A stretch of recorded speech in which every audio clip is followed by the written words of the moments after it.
Always interesting to watch, potential shifts in like the political landscape. And there's been so much buzz around unexpected alliances and appointments lately. Today, we're going to be taking a deep dive into a pretty fascinating report that gives us a little peek behind the curtain. It concerns how Donald Trump's inner circle is approaching Robert F. Kennedy Jr. Yeah, I think that's right. We're looking at this recent Politico report, which was also discussed on the Ring of Fire YouTube channel.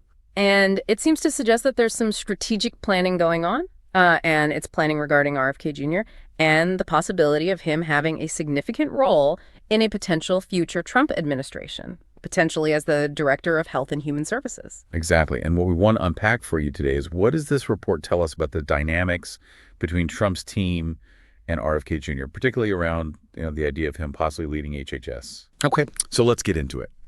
So the core of this Politico report, according to the Ring of Fire's analysis of it, is that Trump transition officials, and these are, the folks who are involved in planning for a potential new administration, before the actual changing of the guard, they are reportedly developing these so-called safeguards to manage RFK Jr. if he were to be appointed to head the Department of Health and Human Services. Mm-hmm.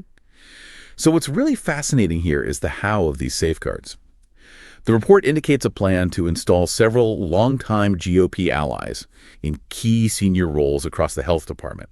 And this would happen before Kennedy's potential confirmation as the director of HHS. Right.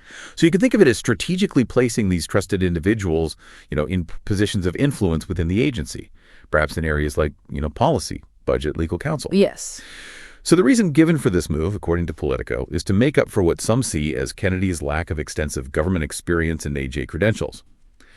It's also presented as a way for the White House to maintain pretty close oversight of the agency. Right. Yeah. But if we connect this to the interpretation from the Ring of Fire, it really highlights a lack of trust within Trump's inner circle when it comes to RFK Jr.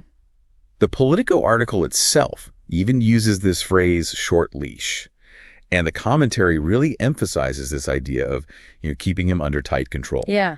And, this lack of trust, this short leash idea really makes you wonder about RFK Jr.'s own background and how it might be perceived by Trump's, loyalists. The commentary on the Ring of Fire actually brings up RFK Jr.'s earlier connection with the show, back when it was actually a radio show on Air America. They remember him talking about what they called real progressive principles, things like holding pharmaceutical companies accountable, pushing for lower prescription drug costs, tackling issues with the health insurance industry. Right. So it raises a really crucial question. Has RFK Jr.'s political stance really changed, or is his current alignment more of a strategic maneuver? The commentary expresses some skepticism about whether his views have truly changed. Yeah. I think the commentary even goes so far as to kind of imply that he's a little bit of a Trojan horse. Yeah. Kind of a wolf in sheep's clothing. Right. Yeah. And we should touch on a more controversial point raised in the commentary as well. They refer to RFK Jr.'s very dangerous views on vaccines, stating that they're not backed up by science. They also mentioned his past association with this deadly immunity article. Right. So the central concern voiced in the commentary is this fear that RFK Jr.'s past progressive leanings, those earlier stances on healthcare and pharmaceutical companies that we talked about, they might resurface if he were in this powerful position at HHS. Yeah. I think they're worried that his old priorities from his younger days might come back if he's in that position of power. Yeah, exactly. Yeah. And the commentator even suggests that even if RFK Jr. wanted to act on, those previous principles, that strategic placement of GOP allies in those key positions would likely prevent him from actually doing so effectively. So really what it boils down to is this.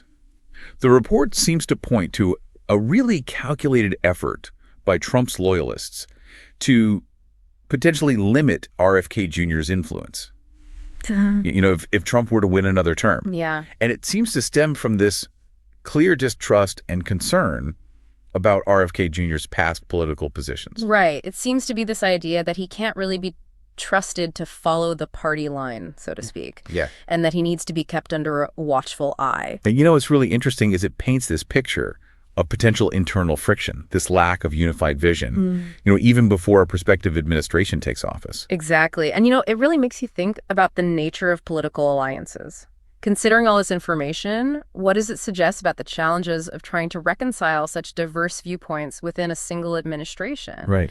And what might be the actual implications for policy decisions if these kinds of preemptive strategies are put into action? Lots to consider there. Yeah, a lot to think about. Thanks for taking this deep dive with us. Of course.